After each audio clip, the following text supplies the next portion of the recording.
One of the most outstanding monarchs of the Achaemenid Empire, Xerxes I, made a lasting impression on the political and cultural landscape of his time. He is forever remembered in history for his military campaign, which became one of the most remarkable episodes of the Greco-Persian Wars. This video will tell us more about this monarch's life and achievements. Xerxes was born around 515 BC, the son of Darius the Great, who ruled the Persian Empire from 522 to 486 BC. Atosa, his mother, was the daughter of Cyrus the Great, the founder of the Achaemenid Empire. This powerful bloodline gave Xerxes royal prominence from birth, as his family was directly connected to the empire's history and foundation. 2 decades before Xerxes was born, his father Darius had launched an attempt to expand the Persian Empire into Greece. However, the Persian attempt in Greece resulted in a major defeat by the Greek forces at the Battle of Marathon, fought in 490 BC. This meant that Darius was unable to launch a new offensive.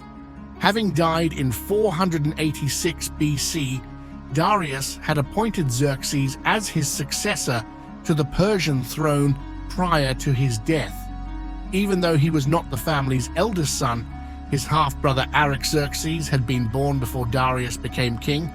Xerxes was instead recognized as having a more solid claim to the throne. Xerxes was thus crowned and took over his father's throne between October and December of 486 BC at the age of about 32. He was married to Princess Amist, daughter of Otanes. Their children included Darius, Hepes, and Ars. As soon as he was crowned, Xerxes had the heavy burden not only of leading the Persian Empire, but also of expanding it towards Greece. He did this by engaging in one of the greatest military campaigns in history, gathering a massive army regarded as the largest and best equipped at the time, according to Herodotus. The purpose of Xerxes was clear: to fulfill the mission that his father had not accomplished, the conquest of Greece. First, he had to tackle a few other issues that his father had left in his wake. Among these was suppressing a revolt in Egypt that his father had not managed to settle. This uprising was mainly caused by high taxes and the deportation of craftsmen to build the Persian royal palaces. Xerxes deployed a large army in his first military campaign as king and succeeded in bringing the revolt in Egypt under control in January 484 BC. He later appointed his brother Ames as the new satrap of Egypt. Another uprising broke out in Babylon soon after. Prior to these insurgencies, Babylon enjoyed a special standing in the Persian Empire. Xerxes' predecessors were even called by the title King of Babylon, indicating that they regarded Babylon as special and, in turn, part of the Persian Empire. But Xerxes was defiant and severed the relations that had been established with the Babylonians by his father and grandfather. Not wanting to be known as the King of Babylon, he called himself the King of the Persians and the Medes, subordinating everyone to his rule. This may have been one of the main reasons for the Babylonian revolts in 484 BC. However, during a long siege, Xerxes succeeded in conquering the city and ordered its walls to be destroyed. Also, as punishment, he damaged several temples in Babylon and melted down Marduk's golden statue, a major Babylonian deity. With the Persian Empire now relatively peaceful, Xerxes focused on what his father had failed to achieve, conquering Greece. He carried out his 4-year preparations and managed to gather a large number of men, along with enough supplies and weapons.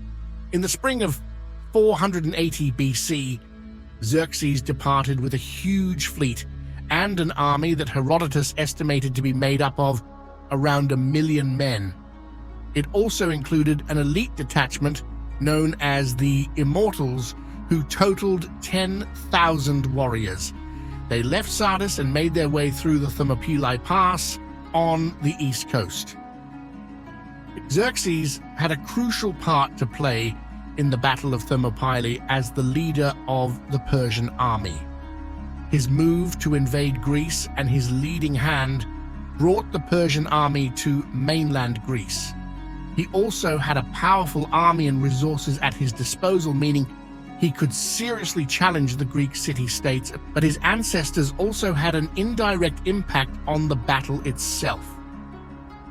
Xerxes greatly underestimated the Greek warriors' determination and resilience at Thermopylae, prompting him to dispatch a large number of his army to try and subdue this small Greek force. This provided the Greeks, under the command of Leonidas the Great, with an opportunity to mount an effective resistance.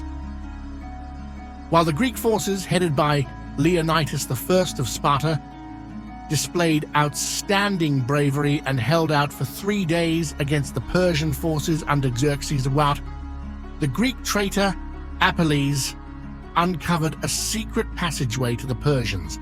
This allowed them to circumvent the Greeks and set off for Athens.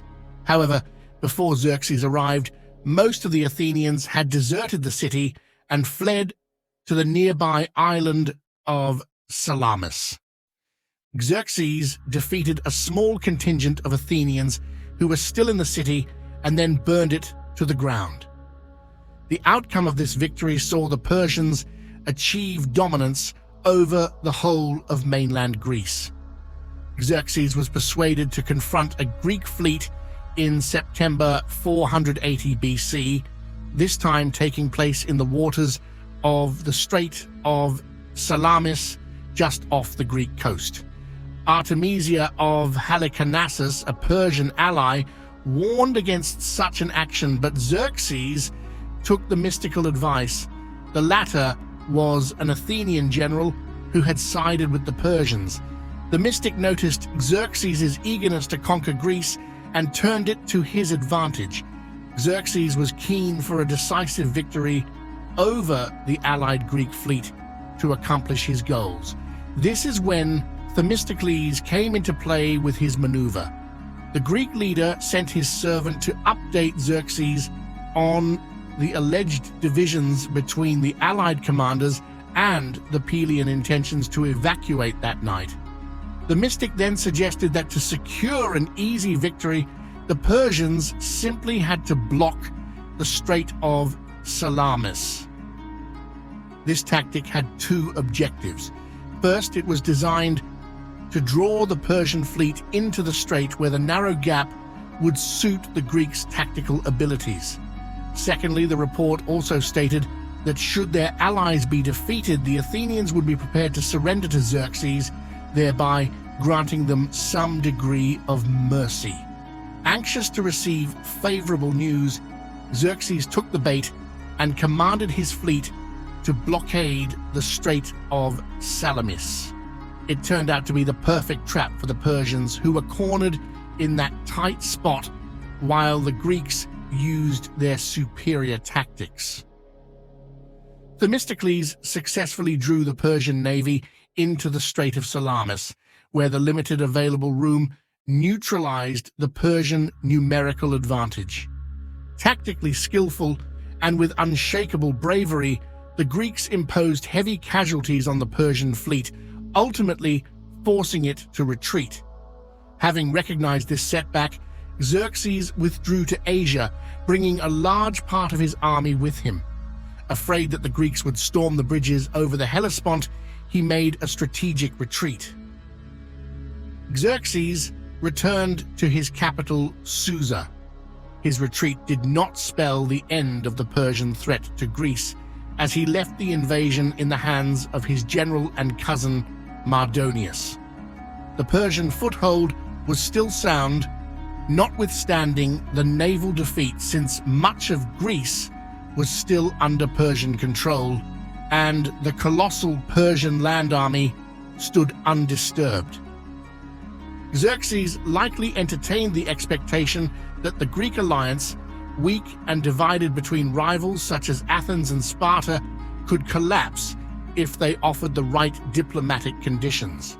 Nevertheless, following a series of political talks, the Persians clearly could not achieve victory through diplomacy, and the conflict could only be solved through war. Mardonius's leadership was crucial at that critical juncture. He shouldered the responsibility of pushing on with the Persian campaign in Greece, attempting to turn the tide in their favor.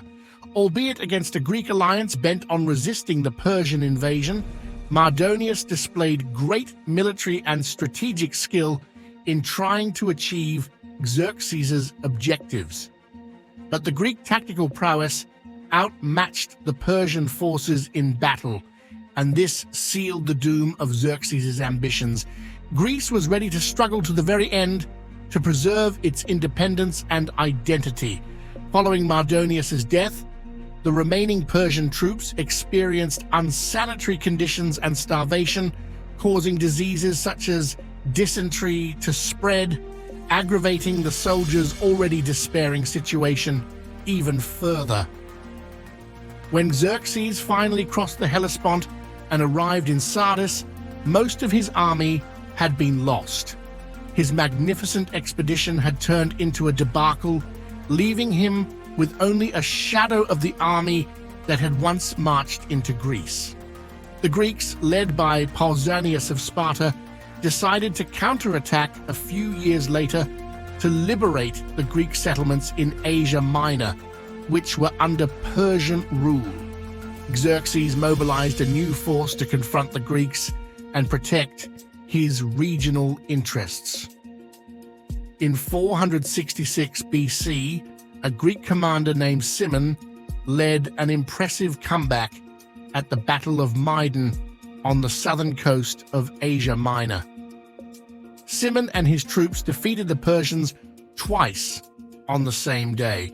First, they wrecked a Persian fleet that had been sent to intercept them, proving their prowess at sea.